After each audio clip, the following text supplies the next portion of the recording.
का लड्डू जो खाया वो भी पछताया और जो नहीं खाया वो भी पछताया।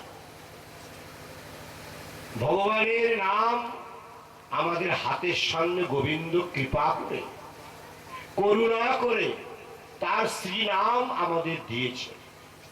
জপ করো তাও ভালো, আর যদি জপ না করো তাও আরো ভালো। এই অশান্তি জ্বালা যন্ত্রণা ভুগবে। আর যদি জপ করা হয় তাহলে শান্তির আলয়ে আমরা বাস করব। মোটামুটি এই মানব জন্মকে আমাদের চাষ করতে হবে। চাষ বলতে মন্থন, যেমন দুধ মন্থন করতে করতে, দুধের স্বর মন্থন করতে করতে, দুধ থেকে দই মন্থন করতে করতে যেমন মাখন বেরিয়ে আসে, তেমন এই মানব জীবনে কৃষ্ণ নাম করতে করতে, কৃষ্ণ ধ্যান করতে করতে, কৃষ্ণ চিন্তন করতে করতে গোবিন্দ বেরিয়ে আসে। আর সে যে কি আনন্দ, আর যে সে কি ভাব, ভক্তি, আস্বাদন, অনুভূতি ভাষায় ব্যক্ত করা যায় না। সুতরাং আমাদের সকলকেই ভগবানের নাম কীর্তন ধ্যান ধারণা করতে হবে। ভগবান নিজেই গীতায় বলেছেন দ্বাদশ অধ্যায়, ময়্যেব মন আধৎস্ব ময়ি বুদ্ধিং নিবেশয় নিবশিষ্যসি ময়্যেব অত ঊর্ধ্বং ন সংশয়ঃ অত চিত্তং সমাধাতুং ন শক্নোষি ময়ি স্থিরম অভ্যাসযোগেনৈব ততিচ্ছাপ্তুম ধনঞ্জয় অভ্যাসপ্যসমর্থোষি মৎকর্ম পরমো ভব মদর্থমপি করবাণি কুর্বং সিদ্ধিম অবাপ্স্যসি অথৈদপ্যসক্তোসি কর্তুম মজ্জোগমাশ্রিতঃ সর্বকর্ম ফলত্যাগম ততঃ কুরু যতাত্মবান সহিগণম অভ্যাসাৎ জ্ঞানধ্যানম বিশিষ্যতে ধনাৎ কর্ম ফলত্যাগঃ ত্যাগাচ্ছন্তি অনন্তরম অদ্বেষ্টা সর্বভূতানাং মৈত্রঃ করুণ এব চ নির্মমো নিরহংকারঃ সমদুঃখ সুখক্ষমী সন্তুষ্টঃ সততং যোগী যদাত্মা দৃঢ়নিশ্চয়ঃ ময়্যর্পিত মনো বুদ্ধির যুমদ্ভক্তঃ সমে প্রিয়ঃ जो न हृष्यति न द्वेष्टि न शोचति न कांक्षति शुभ परित्यागी भक्तिमान च समे प्रियः समशत्रौ च मित्रे च तथा मान अपमानयोः शीतोष्ण सुख दुःखेषु समासंग विवर्जितः तुल्यनिन्दास्तुतिर्मौनी संतुष्ट येन केनचित् अनिकेतः स्थिरमतिर्भक्तिमान् मे प्रियो नरः यत् धर्मामृतमिदं यत्तं पर्युपासते सद्दधाना मत्परमा भक्ता स्तेदिव मे प्रियाः। ॐ तत्सत् श्रीमद्भगवद्गीतासु उपनिषत्सु ब्रह्मविद्यायां योगशास्त्रे कृष्णार्जुन संवादे भक्तियोग नाम द्वादश अध्याय। এই হলো গীতার দ্বাদশ অধ্যায়, পুরো বেদান্তের আলোচনা। ভগবান বলছেন যে এই মন আর বুদ্ধিটাকে অর্জুন আমার চরণে রাখো। আমার চরণে যদি মন আর বুদ্ধি রাখো তাহলে তুমি যে ঊর্ধ্বগতি লাভ করবে এ বিষয়ে কোনো সংশয় নেই। মন বড় চঞ্চল, আমার চরণে রাখতে পারা যায় না। তাই ভগবান আবার বলছেন, যদি মনটাকে একদম চরণে না রাখতে পারো তো আমার জন্য কর্ম করো। আমার কথাগুলি লক্ষ্য রাখতে হবে। এইগুলি হলো কর্মযোগ, জ্ঞান যোগ, ধ্যান যোগ। মনটাকে যদি আমার চরণে না রাখতে পারো তাহলে একটা কাজ করো, যা কিছু কর্ম তোমরা করছো এই কর্ম আমার সেবা বুদ্ধিতে করো। যদি তাতেও যদি তোমরা মনোনিবেশ না করতে পারো তাহলে পরে যে সকল কর্ম করছো আমার চরণে অর্পণ করো। কত বড় কথা। ময়্যেব মন আদত্স ময়ি বুদ্ধিং নিবেশয় নিবশিষ্যসি ময়্যেব অত ঊর্ধ্বং ন সংশয়ঃ অত চিত্তং সমাধাতুম ন শক্নোষি ময়ি স্থিরম। যদি মনটাকে আমার চরণে না রাখতে পারো, তারপরে যে সকল কর্ম করছে সংসারে, এই সমস্ত কর্ম আমার পূজা। Work is ওয়ার্কশিপ। সমস্ত কর্মই ওয়ার্কশিপ মানে পূজা। সমস্ত কর্মই আমার পূজা।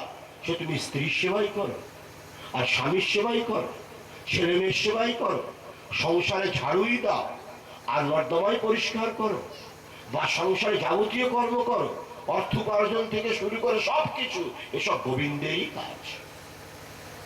সমস্ত কর্ম আমার কর্ম। সংসারটাকে আমি বানিয়েছি।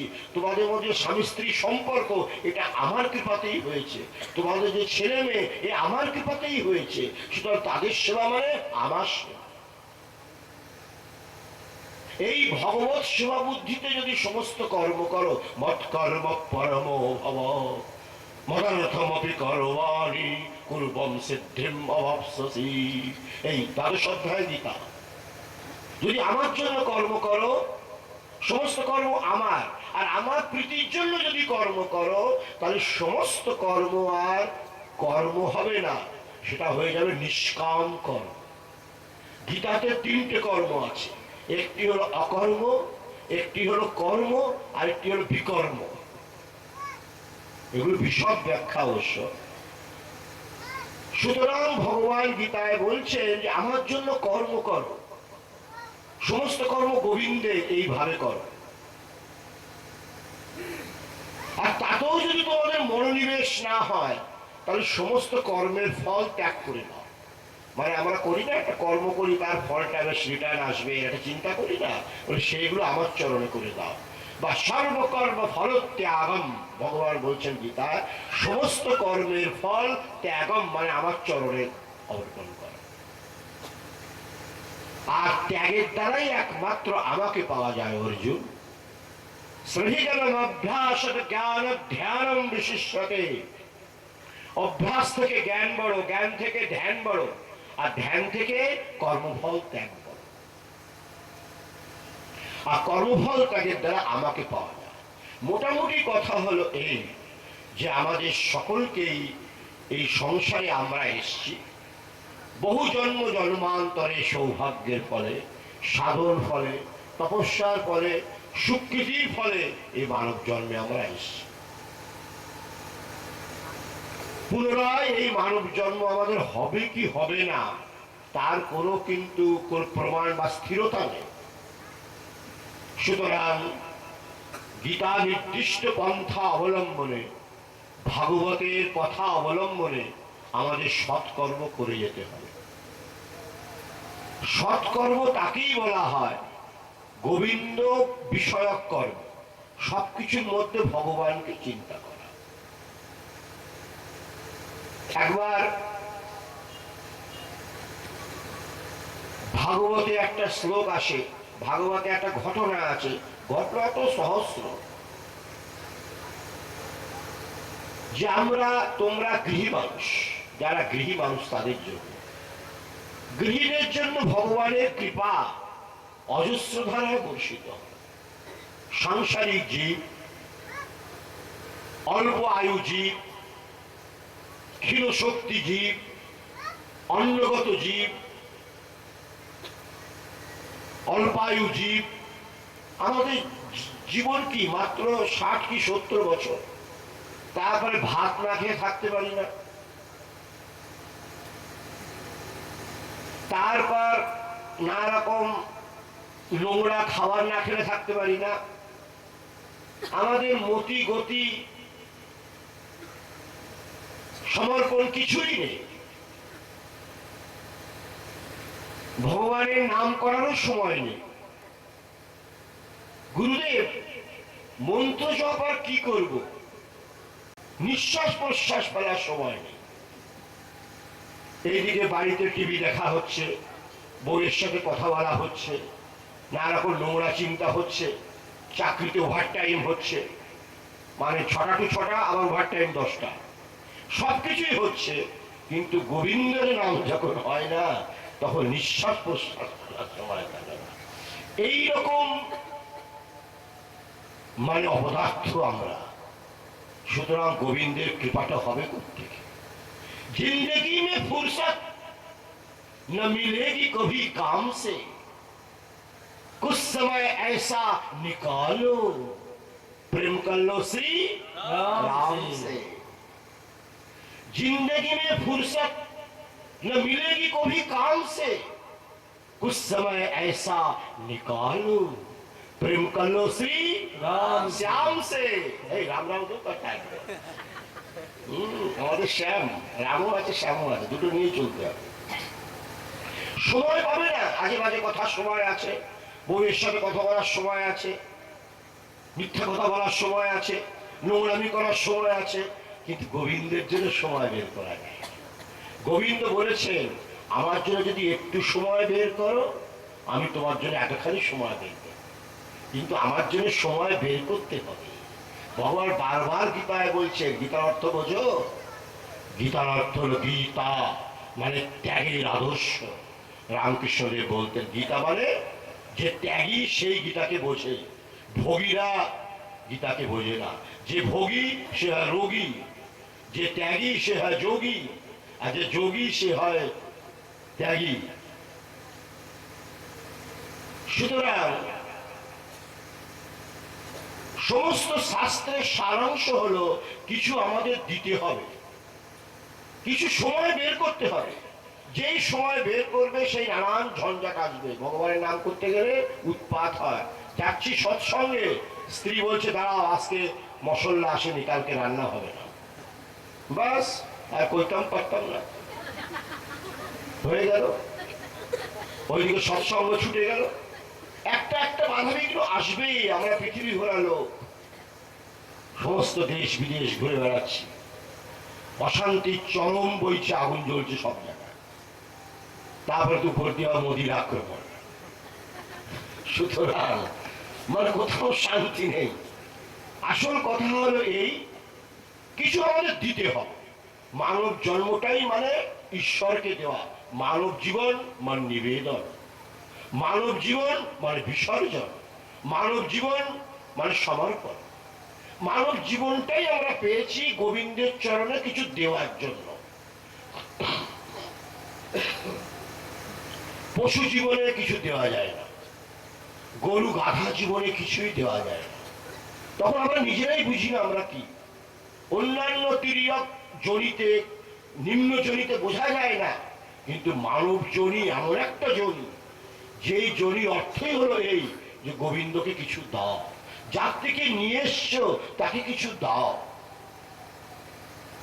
এই চোখটা আমরা তার কাছ থেকে লোন নিয়ে এসছি,